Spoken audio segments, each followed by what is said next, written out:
about to kick off the first point here of this 5-man X-Ball battle. Looks like Axel Gaudin is playing out on the Doritos side for the Tontons here, Maddie, with Konstantin Fedorov taking over the duties as the one on the Snake side. So on the breakout, Tonton's doubling up that back center, and it looks like initially I thought the Tontons were going to be losing a body, but looks like Shock going to be dropping one and another body dropping this time for the Tonton. So it's 4-on-4 right now, better field position here currently for Aftershock as they are up the middle and attacking with Trent Nita. Yeah, Trent has played really well for Aftershock. I think this is a really nice field for him with some strong options up the middle. Both teams, though, stuck in the inside for the most part, but now Fedorov gets into the Snake. He's crawling into Snake too. Alex Rodriguez going to match that move, make a big move from the back center into the Snake Rito. Yeah, calling that Snake 3 position, the Snake Rito, and then Konstantin Fedorov's going to go to the 50-yard line as he's going to lose Marky Franz behind him. So Fedorov in a good attacking position. He's going to go cross and potentially trade out with Nita. No, it looks like Fedorov was able to somehow, some way make it through that gap alive. Fantastic move by Fedorov there. However, Alex Rodriguez is onto the Tonton side of the field. Oh, Fedorov killing another out of the middle. So it's just two alive. It's Joey Altimore and Alex Rodriguez. Make it just Alex Rodriguez onto the Tonton side of the field. Fedorov doesn't know he's there, but Fedorov has been eating in this point, Maddie. Yeah, tons of kills here for Fedorov. He is blocked out from this position. He's going to have to move up the field to get a shot cross field, and he finally does. So Konstantin Fedorov just blazing his way down this bottom side of the field and just destroying Aftershock's line. Beautiful job by Fedorov. See if Fedorov's going to continue his relentless attack. Looking over the shoulders here of the Tontons on the break, and they're going to essentially triple up that back center to get an extra gun. But they lose Corey Hall and Trent Nita early, so 5-on-3 advantage Tontons here, and a poor spread by Aftershock. Not looking good, however, they do kill Fabrice Colombo out of the back center for the Tontons. Yeah, 4-on-3 in favor of the Tontons. A-Rod releases up the middle to get to the brick as you get Parrish into the Snake. Yeah, really nice job by Aftershock to get a kill there and make some moves forward when it looked like they might get blown off the field in the second point. Now with A-Rod up the middle and LJ Parrish getting into the Snake Rito, really changes the situation. However, A-Rod dies now. Minor penalty, though, on the Tontons. It's going to be a 2-on-2 when the dust settles here. Yeah, it's going to make it interesting here as Parrish sees that flag go up and he pushes up to the 50-yard line, but the Tontons are doing the same thing on the opposite side, on the top side. And they're going to Tontons get a kill on Thomas Kim in the back center, and now Parrish gets the drop in on Spitzma, I believe, so it's going to be a 1-on-1 with Konstantin Fedorov and LJ Parrish. Parrish with the advantage as he's pushing up onto the Tonton side to get closer to that buzzer. That is the goal, hit the buzzer on your opponent's side of the field. Really nice job by LJ Parrish recognizing that penalty going up. Now coming for Fedorov. They're going to go ring around the rosy. I think they trade. Yeah, did they trade? I don't know. Yeah. Yeah, it looks like they are going to trade. So big commitment from LJ Parrish trying to get the drop in on Konstantin Fedorov. Ends up with a trade and a no point, so still advantage to the Tontons. You know, we see the Tontons, they played the same 5, all 3 points out here. Aftershock still trying to work different bodies in. Yeah, so Altimore taking over for Corey Hall on the Doritos side. Connor Kelly going to be rolling here Snake side with Parrish. Body coming off early this time for the Tontons. 5-on-4 situation in favor of Shock as A-Rod releases up the middle. Connor Kelly at the wedge. Parrish now at Snake 3 as Tonton's trying to make something happen. Topside Snake. Fedorov coasts into Snake 2. Yeah, Fedorov's moving with a lot of freedom on that Snake side for the Tontons. They did lose Spitzma pretty much off the break, so Aftershock with their first body advantage in this match. Really nicely developed here with A-Rod in the middle, Connor Kelly and LJ Parrish in the Snake side. Colombo. Oh, A-Rod, though, dying out of the middle again. I think that was Fedorov who killed him. Fedorov is playing hot this morning, Maddie. Yeah, he is looking good. He was the last player left alive in the no point. Demolished him in the first one. Another body comes off, and Fedorov making a difference. That topside Snake here, pushing from the blue side. Another body coming off again for, so now down to 3 players here for Chicago Aftershock. Yeah, squandering the high body advantage early in this point. Joey Altimore playing the anchor on the Dorito side for Aftershock. Axel Gaudin playing the Dorito side island ball over here. Not used to seeing him over here, but it's a high responsibility role perhaps the most difficult job on the field, and that's why the Tauntauns put him over there. Well, Mike, it is a very similar position as this play starting to develop with RB Baltimore taking the walks, leaving just 2 bodies out here for Chicago Aftershock, both on the bottom side. But it's a similar position to the South Electronics can from Atlantic City. Yes. You're going to be on an island. You're going to be in gunfights the whole time. You have to stay alive. There's, well, like you said, it's a high responsibility, high risk position. Fedorov now making his move into the snake side wedge for the Tauntauns. LJ Parrish and Connor Kelly. Oh, wow, great job. Connor Kelly kills Axel Gauden to even the body count. It's a 2-on-2 now. Yeah, 2-on-2. The field split here with the 2 bodies topside for the Tauntauns in the snake and 2 bodies in the snake. We're probably going to see this quite a bit, this specific situation play out here on this layout. Billy Bernacci referred to this as pirate ships shooting east-west. Fedorov now making the move into the Dorito side of Aftershock. Kelly comes across. The trade out's a 1-on-1. 1-on-1. Connor Kelly. Oh, 2-on-1. There's another body left alive. Yeah, he just went to the South Electronics scan here for the time. Oh, yeah, you're right. It's Fabrice Colombo and Marky Franz against Connor Kelly. Really tough spot for Kelly.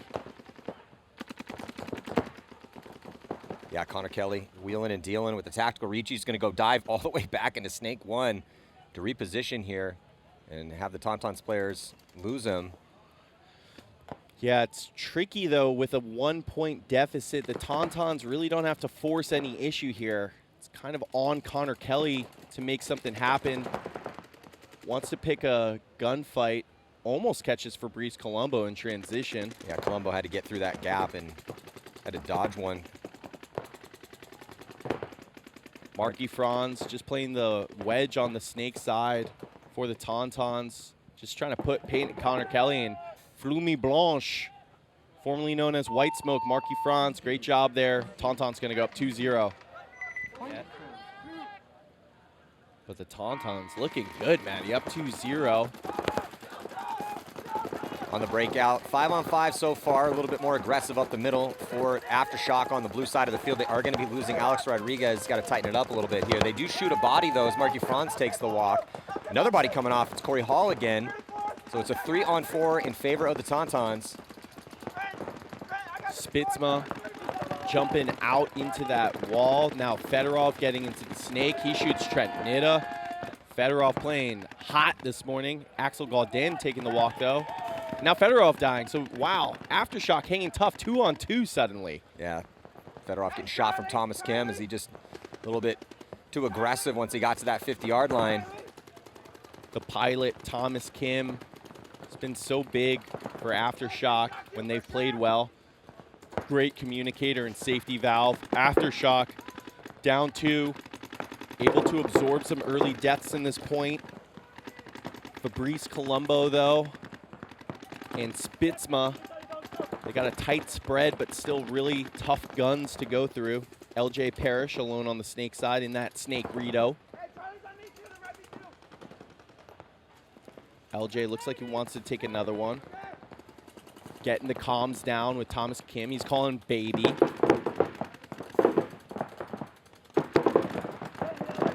Shock desperately needs this one. Still a little under 7 minutes to go, though, so they have time, but this even body situation and advantage tactically here is they have the field spread. Tauntaun's tucked in the middle.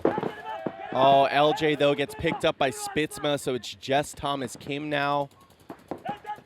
Aftershock just losing more gun battles so far. That's been the story, losing off the break and losing gun battles. Yeah, they've kept it close, but other than that first point, every single one of these has been really close. You know, it's other than Fedorov just blasting through this bottom side. Thomas Kim got lost there for a moment. I think Spitzma picked him up. Kim, Todd Martinez not going to concede here. Let Kim try to win a 1-on-2. Especially with the stack of bodies in the middle here.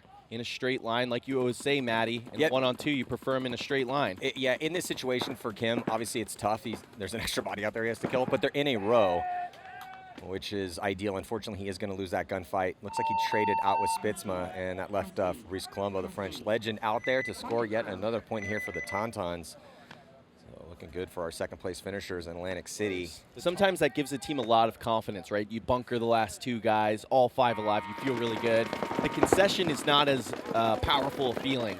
Jumping into this next one here, pretty sizable lead with 4:45 here still on the clock for the Tauntauns. Aftershock does get all 5 bodies alive. Tauntauns really like that center wedge with Spitzma shooting across there. Connor Kelly does get into the snake for Aftershock, however. He's going to crawl all the way into the snake Rito. There's no real contain on the outside of these snakes, so that move from the snake 2 into the snake Rito is pretty easy. Yeah, Nita up the middle for Aftershock. Kelly in a good spot. Aftershock getting out of that doubled up back position with A-Rod moving up to the mini wall. And they're going to get a kill. Connor Kelly just killed Konstantin Fedorov on the wrap from the snake Rito. Nice job, Connor Kelly. He's got that distinctive voice. He's calling it. 5-on-4 advantage. If you're Aftershock, you need this one here. A-Rod now coming into the middle. He looks like he wants to eat somebody. Yeah, he jumps over the pin and he's going to get up to the Hertz Tower, slightly past the 50. Trying to figure out where these last bodies are and put up one of those patented A-Rod run-throughs. Yeah, he's ended up in a little bit of an island. I'm not sure that the Tauntauns know he's there. He's got a long way to go if he wants to launch. Trent Nita, though, can protect him a bit. Well, he has to tuck into that spot, which means he's moving it around a little bit, so the Tauntauns should be able to see that Hertz Tower moving around and know it's occupied. Yeah, and they have this tight cross. Oh, Spitzman, though, gets shot. So now 5-on-3 advantage Aftershock. Now look for, and make it a 5-on-2. So here comes A-Rod now. He definitely wants to eat. He's trades with Marky Franz. Nicely done. Trent Nita gets shot in transition, but it's a 3-on-1 advantage Aftershock. Godin dips out to the back corner bunker here for the Tauntauns. Shock is trying to find this last body. Great communication there. Joey Altamore, I believe, picked him up. Calls the echo. Gets it across to his boys. Oh, no, that's Ryan Hoskinson over there on the Dorito side. Nice job, Hosky. Nice job, Kim. Nice job, Connor Kelly, to put a point on the board. 3:33 left on the clock, down 2. That keeps them in the match. Aftershock down 2. Wow, Konstantin Fedorov running and shooting to the snake off the break. Connor Kelly took a bounce off the break, but he lives. They do get LJ Parrish into the snake off the break, 5-on-5. That's advantage Tauntauns based on the time situation here. Aftershock forced to push with just about 3 minutes left to go, down 2. Can't get lulled into playing a 3-minute point right here if you're Aftershock, but Fedorov getting into the snake 2 for the Tauntauns is going to make it tough for Aftershock to force the issue. I don't know that Aftershock knows that Fedorov's in the snake. They don't. He kills A-Rod. Yeah, that's a huge kill here for Fedorov yet again. And kills he gets LJ. another one, 2-pack here for Fedorov. Does trade his body on that second kill. Take a 2-for-1 trade any day, especially with a 2-point lead. Yeah, especially when one of the guys you take off is A-Rod. He struggled in this match for Aftershock mightily, but still always a dangerous threat. But now in a 4-on-3, coming down to 2 minutes and 30 seconds, it's looking good for the Tauntauns. Yeah, the Tauntauns, though, all 4 bodies inside and in the pocket. No one outside wide at all, so. However, with the Axel Godin and Marky Franz cross right here, of course you would prefer to be wide. Yeah, I don't mind the cross, but when you do give up the outside, it does create a potential opportunity here for Chicago Aftershock, but as they have some presence in the snake and up the middle. Time's starting to tick off, though. Again, need to tie. The longer this one goes, the more important. Like this point, they have to win this point. They need to win it and to save the next minute to give themselves a true chance. Yeah, you took the words out of my mouth, Matty. Need to win it in the next 60 seconds. Don't want to get lulled into a long point. Marky Franz gets checked. He's clean. Axel Godin now getting up into the Dorito 2. They went to sleep on Axel here a little bit. If he takes another, he's going to shoot Connor Kelly. Oh, Ryan Hoskinson dies in transition. That's going to make it really difficult for Aftershock now. Yeah, Thomas Kim and Connor Kelly, 2 bodies left. Have to get creative here to try to produce some kills. 2-on-4. Got to find a way. Not going to hear a concession because Todd Martinez now is forced to consider his point margin. You'd take a 2-point loss over a 3-point loss. Connor Kelly going to get across into the Dorito side for Aftershock. Connor Kelly not going down without a fight here. Yeah, Connor Kelly. Quick on the move outside wide in this 2-on-4 as we hit the minute mark. Fabrice Colombo just trying to make it difficult for Connor Kelly to make a move forward. Connor Kelly happy to gun battle, but he's going to lose against Colombo. Tavares, the legend. So now a 4-on-1. Tonton's going to put the finishing touches on a 3-point lead. Now the concession. We're on the breakout here. Tonton's from the blue side. Shock, and then here goes a big move all the way. Spitzma goes past Nita, and does he shoot Nita? I don't see Nita coming off. Nita actually made it all the way onto their side before he did. They're going to lose. Shock loses A-Rod here into the snake. Spitzma's still alive, and here comes Konstantin Fedorov bullying his way past the 50 in this very chaotic start to potentially the last point here with just 13 seconds left to go. Fedorov's going to launch. Look for a penalty. The refs are swarming here on Fedorov. I don't see a flag thrown yet, and they're not going to pull anybody, so it looks like a trade. But as time expires, the score remains the same. Going to be 4-1, final score.